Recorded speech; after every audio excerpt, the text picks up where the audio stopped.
Hi guys, it's Paul from Absolute Music Drums here, doing a video today to show you how to put together your first drum set. So let's go. So today we're going to be putting together the Mapex Tornado. It's a really popular starter kit, and this one is actually a 20-inch bass drum, so it's slightly smaller, so it's really good for younger learners. So first things first, I'm going to get these boxes open, just lay out everything in front of me so I can just see all the parts. It'll just make it much easier because you've got everything laid out and you don't have to fumble through the box. So yeah, I'm going to get that open now. The only tool you're really going to need for the whole process is some sort of blade to get the boxes open and a drum key, but drum key will be in one of these boxes anyway, but of course we have a ton of them. I'll also just be using a drill because it's much quicker, but to be honest I probably would just recommend using a key normally. So yeah, we'll get these open and be back in a minute. Cool, so now we've got it all unboxed. You'll notice there's two drums that come with it that don't have the heads on at the moment. So that's the bass drum and the floor tom. The two rack toms already have the heads on there, ready to go. So the bass drum will have two hoops come with it. They'll be used later on. You've got your hi-hat cymbals and a crash. You've got the snare drum, which is also ready to go, but could do with a bit of light tuning, but I'll go into that. You've got your three floor tom legs, two tom holders, you've got your seat, and you've got the top and bottom heads for both the floor tom and the kick. You've got your kick pedal, which is in two parts at the moment. You've got a set of sticks. To be honest, probably would recommend getting something a little bit better, but these will do just to get you going. You've got a cymbal stand, which is in two parts at the moment. Snare drum stand and hi-hat stand, which has a little bit of assembly, but simple once you've done it a few times. And then you've got your bag of bolts. These are really what are used for putting the heads on both the floor tom and the bass drum. And of course, you do have a setup guide that comes with it. So if it is your first time and you have no idea anything about drums, then maybe worth looking at this as well. But yeah, it should be simple enough, but we'll go into the assembly now. Okay, so first thing I'm going to do when putting a kit together generally will be start with the bass drum. So I'm going to put the heads on. So you've got front and a back, also known as batter and resonant head. The batter is the side that you hit, and the reso is the side that resonates. Want to make sure you put it on the right side of the drum, and the main easiest way to really know what side goes where is sort of lining it up with the badge, which has the model name on it. So in this case I've got to spin it round. This isn't something you have to do, but just for OCD's sake, it's nice to line up the logo with the front, but you really don't have to do that. But yeah, it looks a bit dodgy when it's like that and you're playing, it's not the best. So I'm going to line this up straight, and we've opened up the bag of bolts and bits. These will be used later. You've got your drum key, which is used for any adjustments on here. The main thing you've got is these claws. So you've got a longer tension rod with this sort of claw on it. So we put the head, that just sits over the rim of the drum. We'll grab one of these hoops, place the hoop over the top again, that just sits on flush. And you're going to get these, and they should just fit over the rim. And you're going to line up the bolt with these, with the lugs. And then you're going to just turn these in. And we're going to do this all the way around. And generally you want to get it to sort of finger tight, just doing it with your hands, no key or tools required. And usually I would do them finger tight, and then maybe on a bass drum, maybe like half a turn of a key. But you can adjust it, again, there's no rules, but yeah, generally finger tight and a bit, and it should sound pretty good. So I'm just going to go around now and do that on all of them. Great, now I've just got these on all finger tight all the way around. So I'm just going to do about a half turn around, and something to note that is quite important is when you are making adjustments with a key, generally you want to go opposites. If you're just going round clockwise or anti-clockwise, you're sort of moving the head round unevenly. So yeah, you want to distribute the sort of pressure so it comes down evenly, because that's the main thing that makes drums hard to tune, is if it's uneven, the tension on either side. So yeah, just going to do that now, just a rough half turn, moving in opposites. Probably just give it a hit with my hand, see how it sounds. Yeah, that's good. It's good for me. So I'm just going to do exactly the same process with the resonant side. Generally, you probably have the resonant side a little bit tighter than the batter side. Cool, so I've got the bass drum on now. That's complete, ready to go. So I'm going to move on to the floor tom. The way they've packaged this particular kit in the Tornado, they've attached the rims on already with a couple tension rods, so you're just going to have to go around and just take them off. But I think, yeah, they've only held it in with 3 bolts. So just going to take these rims off and then I'll grab the heads to put on. It's pretty much the same deal, and putting the heads on, it's just slightly different on the rest of the drums in that you don't have these claws. There's already holes in the hoop, so it's just the tension rod that you need. So yeah, let's just get these off. So yeah, got those rims off, so just going to put the heads on. These are both, by the looks of it, exactly the same top and bottom. Another thing, I'm just going to line up the logo with the logo. You don't have to, but just for OCD sakes again. So same thing, head goes on the rim, metal rim of the drum, put that round, line up the holes that are on the rim with the lugs, and then get the secondary bag, the bolts. So exact same process. I'm going to get it finger tight and a little bit. In all honesty, tuning drums is a bit of an art. It's pretty hard to do, but you can certainly get it pretty close, and if you get really stuck, then you can always bring them into us and we'll tune them up for you. Right, got the heads on both sides of this drum now. So now all of the drums are actually completely ready to be assembled, and the only thing after that will be just putting the stands together for the cymbals, and actually the stand for the snare drum. I didn't think about that, but that's okay. That's very simple.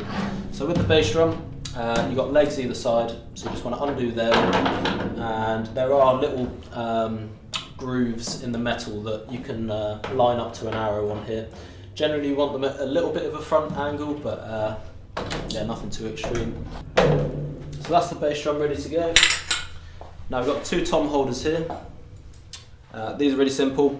Just going to slot these into the top here and lock them into place, and then loosen off this top bit and just sort of angle this up for now. Can make finer adjustments later. So do this both sides.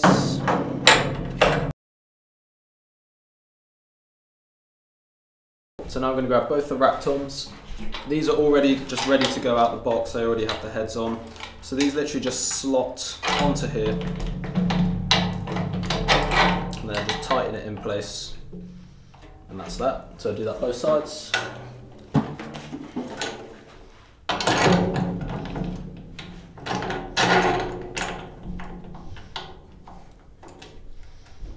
And then at the moment they're very high up, but in terms of adjusting the toms, these are just some memory locks on here. The drum key will loosen that off so you can get whatever desired height you want and whatever angle you want them at. You can just lock them into place and at whatever height. So to be honest, for younger players, you might want it at more of an angle so it's easier to hit, whereas if they're quite flat, you might end up sort of just hitting the rim like that. But yeah, every drummer has their own preference of how to set it up, so yeah, that's something you can adjust down the line. Right, something I forgot to mention, generally most people, you have the smaller tom on your left from the position of sat behind the kit. So yeah, 10, 12, and then we've got 14-inch floor tom here. So this is where the 3 legs come in. Around the floor tom, you've got 3 of these brackets here. So it's just a case of sliding the legs in, locking it again, whatever desired height and angle that you want. Little tip to make this a bit easier, turn the drum upside down and then slot the legs in from this way. There are little markings on the legs that make it easier to, if you want the drum just dead flat, if you just line up these markings all the way around, then the legs should be even. Cool, now for the snare drum, just got to put together the snare drum stand. So you've got just the base here, so you're just going to loosen that off, open the legs up. You don't have to do it fully spread, but just enough so that it's not likely that it's going to fall over. So just pop that down, and then you've got the top half of the snare stand that looks like this. Generally, I quite like the snare drum to be quite flat, or maybe just a slight angle. So I'm just going to turn that, lock that in, so that won't move anymore, and then just slot this into the stand here, lock it in at your desired height, and then these just open up, so just pull them down, and the snare drum should just fit straight onto this. And underneath here you've got a this plastic bit. If you twist that, it just brings all the arms in, which just grip onto the drum. To be honest, you don't need to do it as tight as it would go. It shouldn't be going anywhere. But yeah, it's maybe nice just so it is gripping onto the drum a bit. And then again, just position that wherever you find it comfortable, at whatever angle. It's completely up to you. But just do it so it's as easy to play on as possible. You're not having to reach any further than you need to be, and that's the same with all the drums. Just do it however you like it. Okay, so next thing I'm going to do is set up a kick pedal. They're a little bit odd when they come out of the box, but I believe you just sort of pull it around like this and it sort of springs into place. So now we've got it looking like this. You're going to want to squeeze these two metal bits in, and there's holes either side of this that it will line up with. So squeeze these in, line it up with the holes, and then sort of release so that these slot into both of the holes either side. So that's looking more like a kick pedal now. And then the last bit is just attaching the beater. And again, you just use the drum key that comes with this. There's a hole to slot it into, so just slot it into there. And I usually leave maybe 1 centimetre of a gap at the bottom, and then just lock it into place. Ooh. And now that's complete. And you've got this bit on here, so this will clamp onto the rim of the bass drum, and you've got a little adjuster in there, so you might have to just loosen it off so you can get, you're basically sandwiching the rim of the drum in this gap here and then tightening it on. Again, you don't have to do it as tight as you can. The bass drum shouldn't be going anywhere, you're only going to be pushing it forward into it, so it shouldn't really run away, but do it so that it is clamping onto the drum at least a bit. So next step is going to be the hi-hat stand, which is the other pedal that you'll be playing. So it's quite similar. The pedal aspect is pretty similar in that you've got these metal bars again that you're going to have to squeeze in and line up with some holes. So I'm going to loosen this off, open the legs out on it.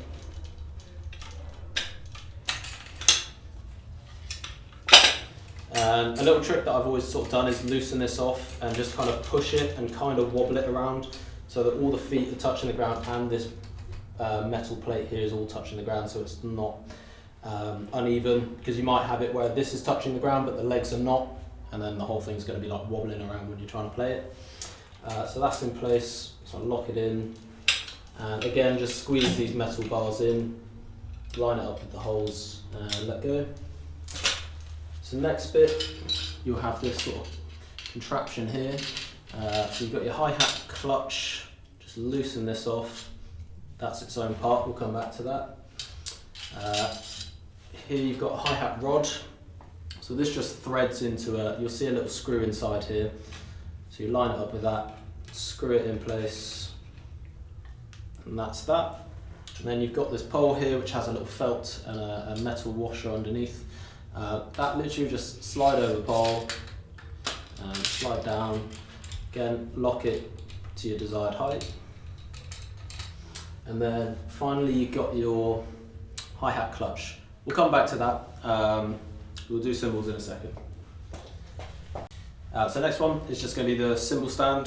This is for your sort of crash ride. Again, very simple this one. Just loosen off the legs, open them up to your sort of desired width, lock it in place. And then you've got a secondary pole here. Again, just slides into the top. Lock that in place. And then also just going to loosen this off and line it up. Again, some people have their cymbals really flat, some people really angled. I generally have it just off of flat, but up to you. The last bit is going to be your seat. Pretty simple. Again, just fold out the legs. There's not actually a bit to loosen off here. They just you just spread them. So that's that part, the base, and then you've got the pole that the actual seat top will attach to. So I'm going to loosen off this rod here, slide it in place. These are height adjustable, so depending how high you want your seat, find a place that you like it, and the holes will line up with a hole that's already on this on this base. So I'm going to thread the bolt through that. We're going to be keeping that voice break in there. Yeah. Cool. And then the seat top, you might have to loosen this off a bit. Literally just slides on top of it, should drop down, tighten it on, and that's your seat.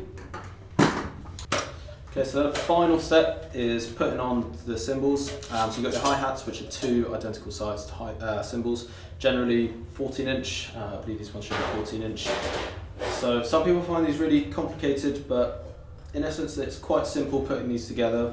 One of them is just going to go upside down on there like that. You don't have to do anything to it. This is the clutch, hi-hat clutch. This is the part we're coming back to. So basically you're wanting to sandwich the cymbal in between these two felts and then attach this whole piece onto this rod, which is attached to the pedal. So I'm going to take it apart, take the bottom screw off, and on here you've got two felts and two washers. So I'm just going to split it down the middle, and I'm going to take the other cymbal and have it so that this part here that you can adjust is going through the top of the cymbal. And I'm just going to turn it upside down, put the felt and the washer back on the other side. Again, you're just sort of sandwiching it in between. And now I'm just going to tighten this up. With this, some people, depending how tight you do it, will affect how much this cymbal can wobble around. Some people have it quite tight, some people have it loose. I generally have it fairly tight, because if you have it too loose it might just fall off while you're playing. So now that's attached, you're just going to take it, thread it through the rod, and then just clamp it on at whatever height you want. Generally sort of a centimetre to an inch, or some people have really big gaps on their hi-hats, but now when I push the pedal down, that's pulling the rod, which this is attached to, and that's ready to go. And the last one, really simple, just going to take off the wing nut. Again, there's two felts and you're going to want to sandwich the cymbal in between them. Put the felts back on, put the wing nut back on. There we go, so that's on now. Again, I generally wouldn't do this up too tight because you want the cymbal to be able to move around. If you hit it and it just doesn't move, in the long run you're probably going to damage the cymbal. So you want the cymbal to be able to breathe. And then that's it. You've got full drum kit ready to play. You can play around with heights and angles as much as you like. Find something that's comfortable for you. I've been playing a long time and it's still something I'm trying to work on, trying to make your body not work more than it needs to, because if you end up drumming for years and years and years, you want to look after your body. So make sure it's comfortable to you, and now you've got your first kit, you can expand it down the line. There's nothing to stop you getting a cymbal stand and any cymbals and positioning it wherever you like. Ultimately a drum kit is just lots of things placed near each other. It's not just one thing, so the sky's the limit really. You can keep upgrading parts one by one, tuning things, but yeah, hopefully that was simple enough. It may seem daunting, there's a lot to it, but generally drums are pretty simple, they're very primitive, so yeah, now that you've done it once, should be simple from here on in.